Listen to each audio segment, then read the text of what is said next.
Baik, kita mulai mereview dari pertemuan ke-8 tentang karya ilmiah.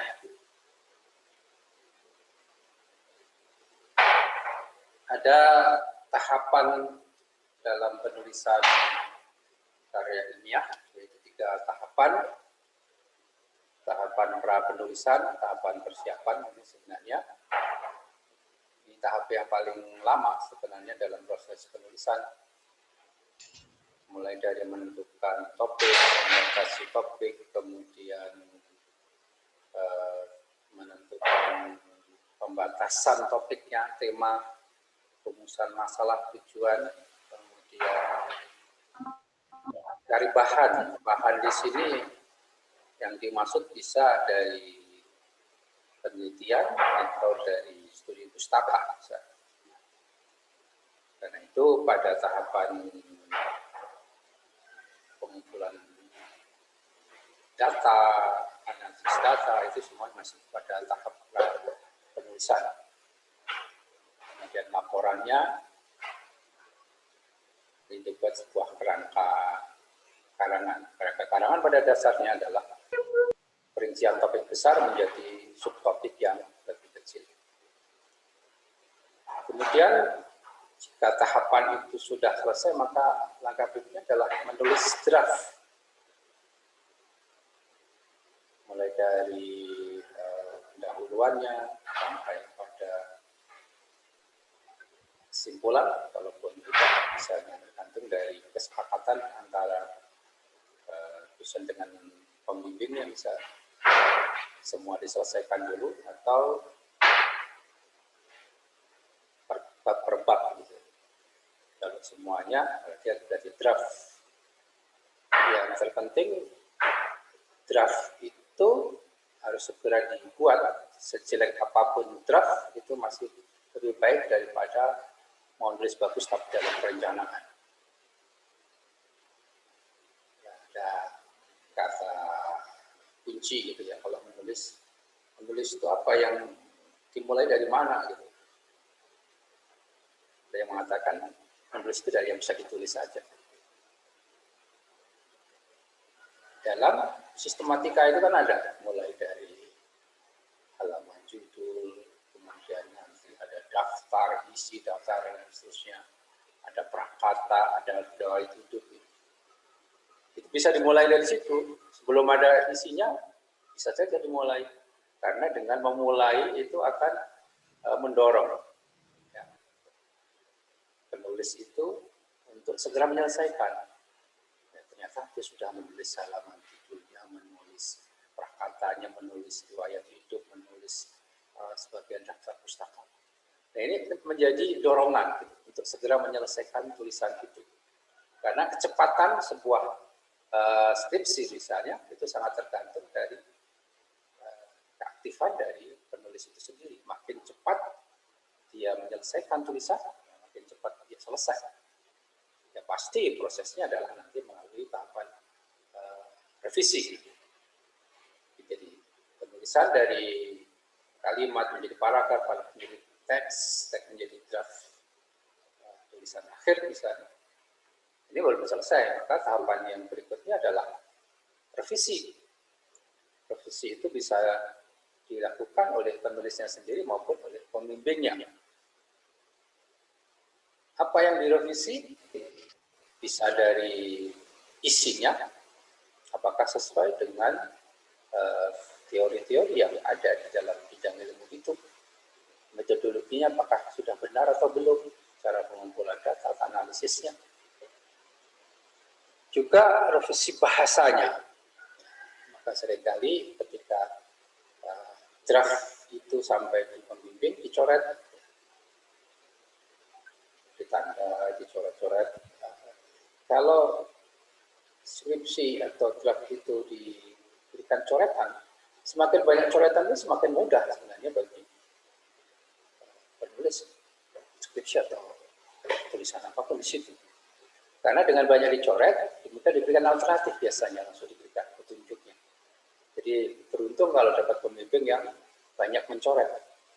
Karena jelas maunya apa. daripada hanya di garis bawah diberi tanda tanya. Itu susah menebaknya perbaikannya seperti apa. Karena nanti kan dalam perbaikan itu biasanya diminta disandingkan mana yang draft sebelumnya yang dicoret dengan yang sudah diperbaiki. Kalau yang koreksinya itu hanya diberi tanda tanya, kemudian di garis bawah, itu bisa salah lagi. Jadi kalau dicoret banyak, termasuk bahasanya kurang baik dan seterusnya, akan lebih cepat untuk diperbaiki. Maunya apa? Kita tahu. Yang penting itu adalah komunikasi, bagaimana mengkomunikasikan antara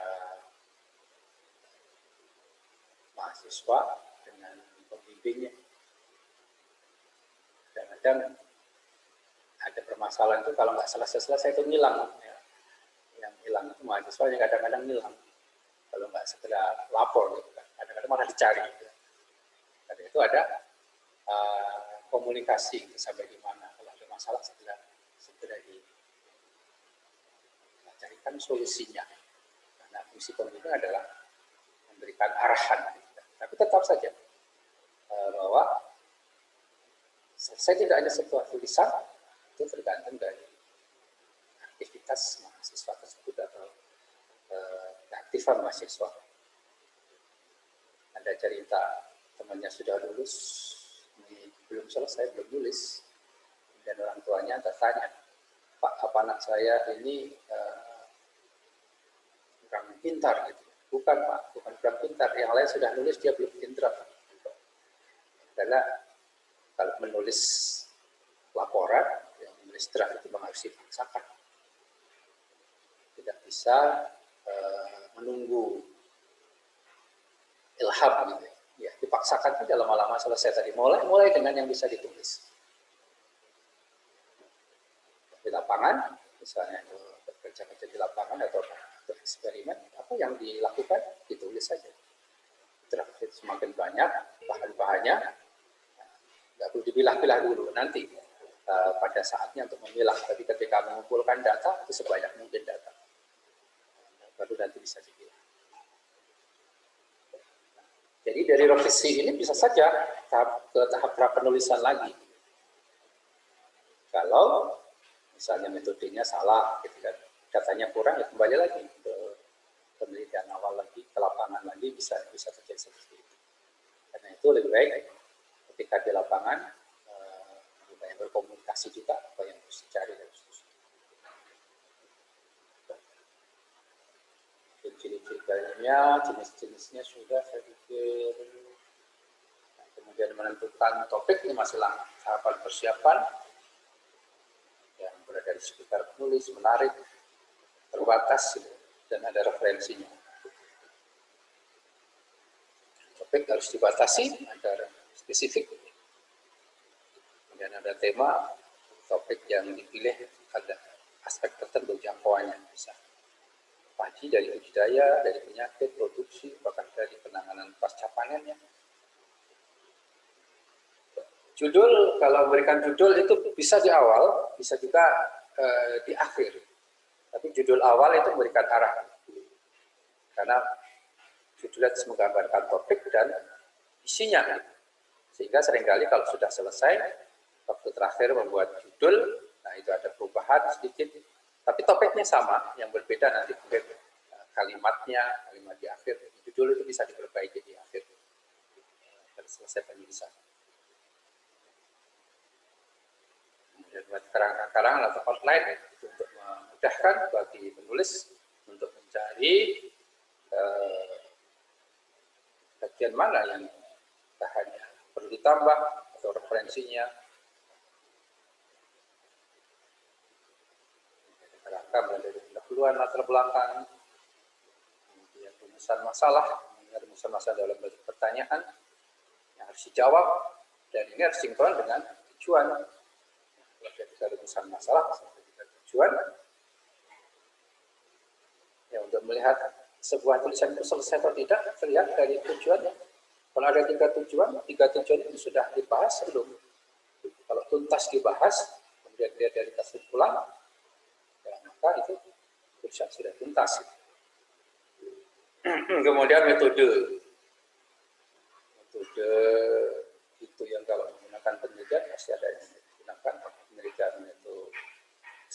eksperimental, apakah penelitiannya di lapangan, bisa ada kerangka teori. Kerangka teori itu adalah pendapat ahli yang kita gunakan untuk menganalisis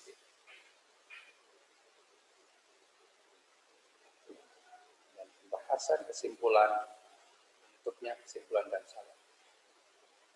Nah ini tadi yang saya kalau mau nulis, kapan kita nulis ya mulai saja yang bisa ditulis. Kalau halaman sampul, halaman judul, halaman hak cipta ini kan sudah ada gitu kan, daftar tipe prakatanya, meskipun belum selesai, nanti perbaiki nggak apa-apa. Lampirannya, riwayat hidup, jadi menulis itu mulai dari yang bisa ditulis gitu. Sehingga kok ternyata sudah 15 halaman, gitu. Lumayan gitu kan. Pas dibuka, banyak yang harus dibuat, misalnya mulai dari halaman judul dalam, halaman hak cipta, yang ini harus ditulis, meskipun itu bisa dikerjakan tanpa menyelesaikan dulu pembahasannya, tapi paling tidak sudah mulai. Jadi tulislah apa yang bisa ditulis dulu, nggak usah menunggu ilham, langsung saja dipaksakan. Kalau sudah selesai draftnya, nah itu baru dianggap itu sudah setengah jadi.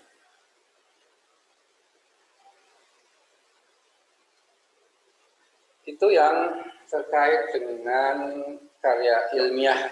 Yang berikutnya berpikir kritis, membaca dan menulis, ada keterkaitan diantaranya.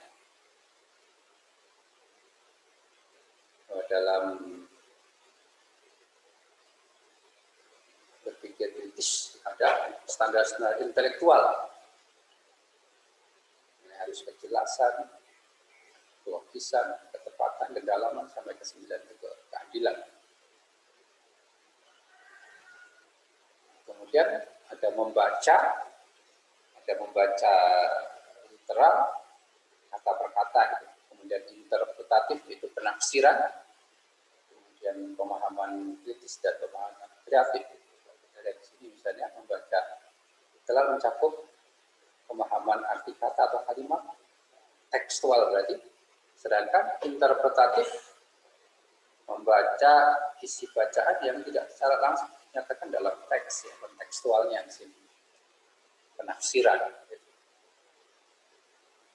Kemudian pemahaman kritis yang belum mempertanyakan, selalu punya rasa ingin tahu gitu ya. Kemudian pemahaman kreatif, itu pemahaman melalui kritis dan interpretatif, jadi diharapkan ada gagasan baru. Yang disebut dengan sintesis. Sintesis itu adalah gabungan dari beberapa pendapat, kemudian ada sisi baru atau gagasan baru, itu dari pemikiran baru yang didukung oleh tulisan-tulisan atau artikel sebelumnya. Kemudian membaca sekilas, kalau baca bab itu saja yang dicari, kemudian bagian pentingnya iklannya nggak usah dibaca, misalnya scanning langsung pada pokoknya, misalnya mau melihat kamus gitu, mencari nomor telepon, bisa secara scan. Dan ada keterkaitan antara membaca dengan berpikir, membaca dengan menulis. Gitu. Orang yang bisa menulis itu biasanya ya banyak membaca, karena ada referensi yang harus diperoleh. Membaca jurnal-jurnal baru berarti akan menemukan temuan-temuan baru, penelitian-penelitian terbaru. Karena itu kenapa memilih artikel jurnal yang menjadi rujukan pertama, gitu ya, karena itu hasil penelitian-penelitian yang terbaru, teman-teman baru kemudian dituliskan. Dan sekarang artikel-artikel itu sudah online, gitu ya. Meskipun beberapa ini harus berlangganan, biasanya buat ini berlangganan juga, misalnya Elsevier. Kemudian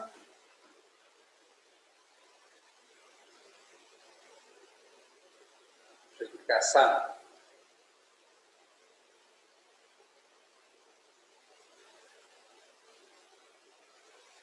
Jadi reproduksi tulisan bisa bentuknya berupa ringkasan,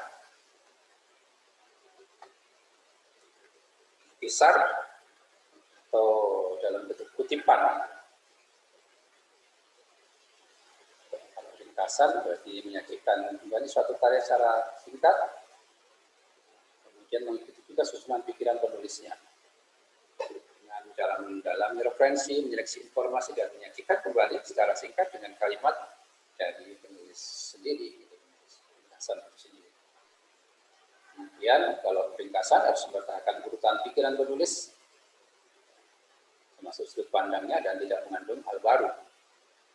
Tidak dengan sintesis yang menggunakan pemikiran baru. Pisah, tidak perlu mempertahankan urutan pikiran penulis. Hal yang menarik saja yang diambil. Gitu.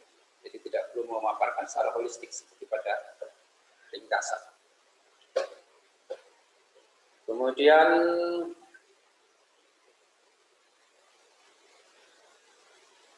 bagian penting dalam menulis adalah mengutip. Jadi bahan bacaan atau referensi yang kita gunakan dalam penulisan makalah itu harus diambil, dikutip. Kutipan itu bisa secara langsung itu tidak ada perubahan. Meskipun ada kata yang salah, ya tetap dipertahankan. Boleh ditambah dengan huruf siku untuk perbaikannya, misalnya salah A dan dengan I misalnya. Kemudian tulisannya bisa dengan tanda petik kalau kurang dari 4 baris, tapi kalau lebih dari 4 baris itu dipisah. Sedangkan kutipan tidak langsung, yang terpenting adalah intinya apa. Kalimatnya kalimat dari penulis makalah itu sendiri.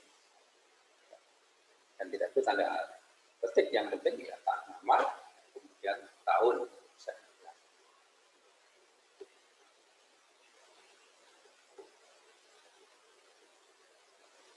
Kemudian pada penulisan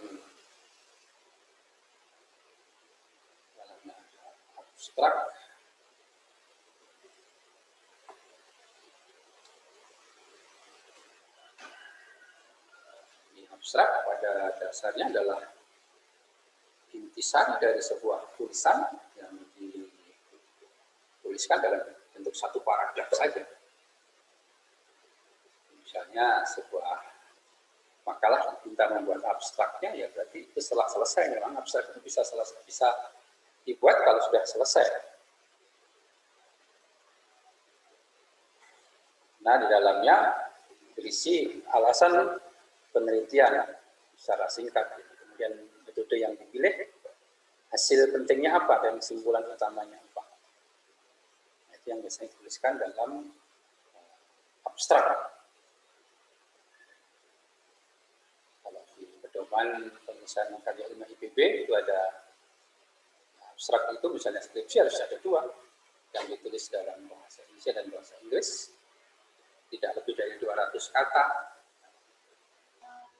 Kemudian isinya adalah di alasan judul, metode, hasil penelitian, dan aplikasi. Tidak boleh ada pengajuan lagi. Kita pastikan tidak ada kesalahan ejaan. Dan termasuk kalau menggunakan mesin penerjemah, gitu. Google Translate atau apa, itu harus dicek dulu, jangan juga diterjemahkan satu kata per kata, gitu kan. Ini memang ada mesin penerjemahnya, tapi harus dicek sampai abstrak yang berbahasa Inggris itu strukturnya memang benar, struktur itu kalimat bahasa Inggris, bukan kalimat bahasa Indonesia diinggriskan. Kemudian pada bagian akhir ada kata kunci, ya bisa lebih dari 5 kata. Misalnya contoh untuk sebuah abstrak, penulisnya, kemudian di belakangnya bisa dituliskan pembimbingnya dengan bahasa Inggris.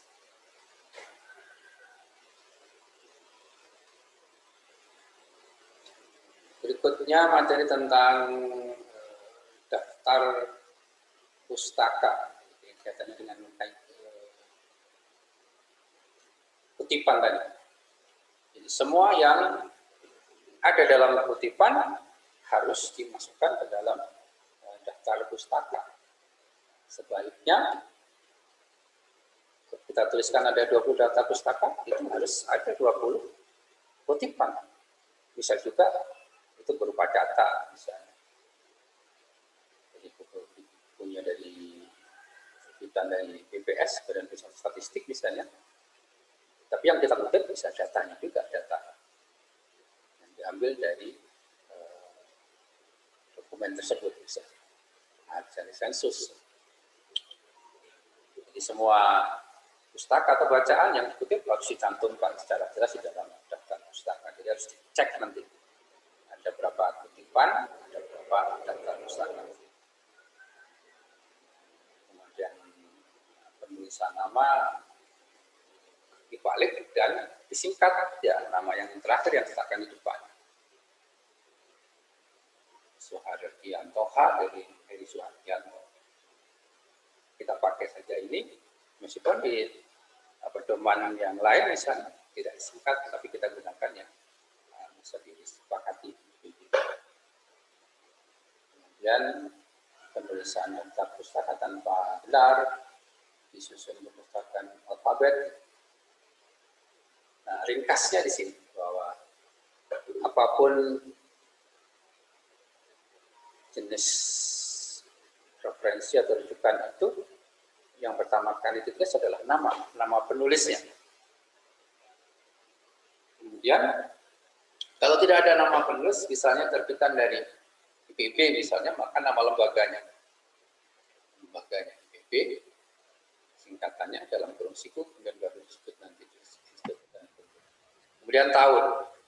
Kalau artikel populer, tahun, bulan, dan tanggal. Kemudian judul. Kalau buku, judul buku. Kalau artikel, judul artikel. Karena nanti ada judul buku misalnya. Ada judul artikel, ada judul nama bukunya. Jadi ada judulnya, misalnya ada editornya, ada buku. Baru kita ada penerbitnya. Atau judul ilmiah, karya ilmiah. Judul artikel, kemudian nanti nama jurnalnya, volume berapa, kemudian nomor dan halaman. Kemudian proceeding, ya ada nama itu, nama proceeding, nama seminarnya, tahun dan tempat dilaksanakan seminar tersebut. Jadi inilah sebenarnya ringkasan dari cara penulisan daftar pustaka. Nah, kalau kita tuliskan, untuk terus satu daftar pustaka yang antara baris pertama dengan kedua tidak sejajar, tapi baris kedua pada daftar pustaka yang pertama dengan kedua sejajar.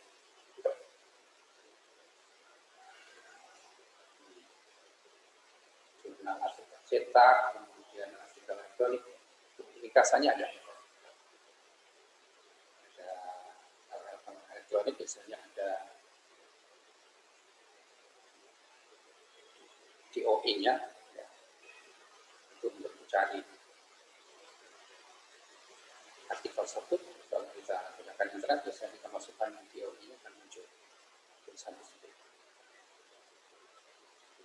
Khususnya saya kira sudah kita bahas. Yang terakhir, cara tentang penyajian lisan.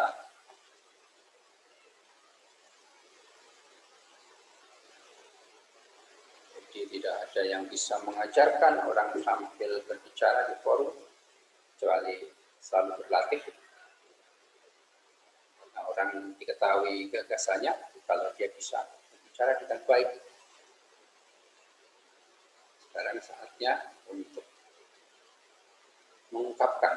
Diam itu bukan masalah, kalau diam ditinggal, harus sampaikan dengan berbagai cara gitu. Kan orang membuat konten sendiri dalam situasi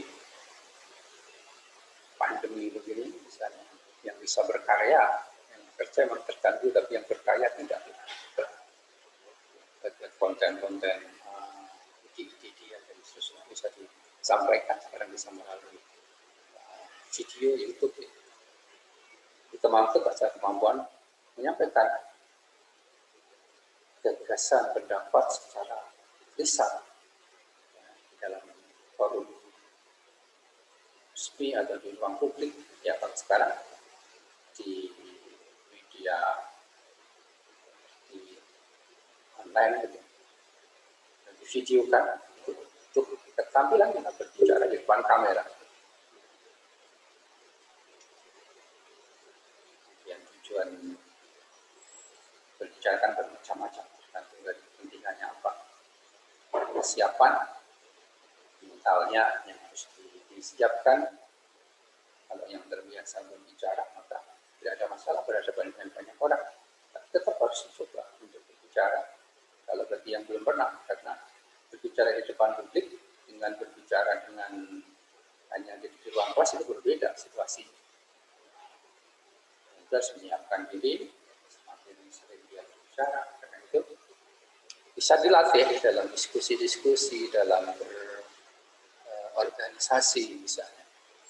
Organisasi itu tidak bisa diajarkan juga berorganisasi. Tidak menjadi pemimpin atau leader, gitu ya. Itu nggak bisa juga dengan membaca.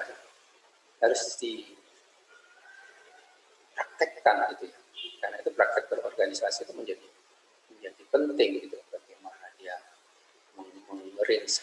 merancang sebuah kegiatan, melaksanakannya, mencari uangnya, eksekusinya sampai melaporkan, sampai bertanggung jawab terhadap kegiatan tersebut.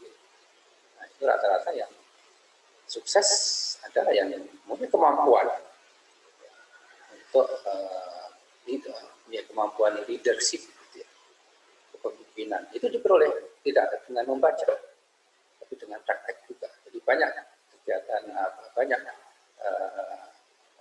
skill itu yang tidak bisa diperoleh dengan membaca, tapi dengan praktek. Masuk tadi kembali ke presentasi, dengan dia semakin sering berdiskusi, maka dia akan semakin terampil, bahkan dia bisa membawa suasana dalam sebuah penyajian, dan juga penguasaan terhadap suaranya, mulai intonasi, penekanan, volume, kecepatan, emosi, dan gerak tubuh bisa digunakan untuk menampilkan gagasan-gagasan agar mudah diterima oleh audiensnya. Kemudian bahan presentasi menjadi sangat penting penguasaannya. Ya. Karena itu perlu banyak referensi itu, karena untuk meyakinkan bahwa dia memiliki bahan yang cukup untuk menjelaskan.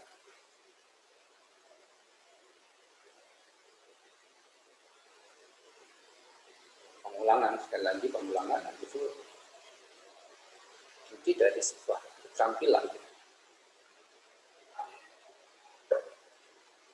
Topik yang menarik, kemudian medianya kalau menggunakan beberapa pesan Indianya harus menggunakan secara seimbang antara teks dan gambar, dan perhatikan terhadap audiensnya, berbicara dengan siapa, jumlahnya berapa, pekerjaan apa, kan usia itu menjadi bahan.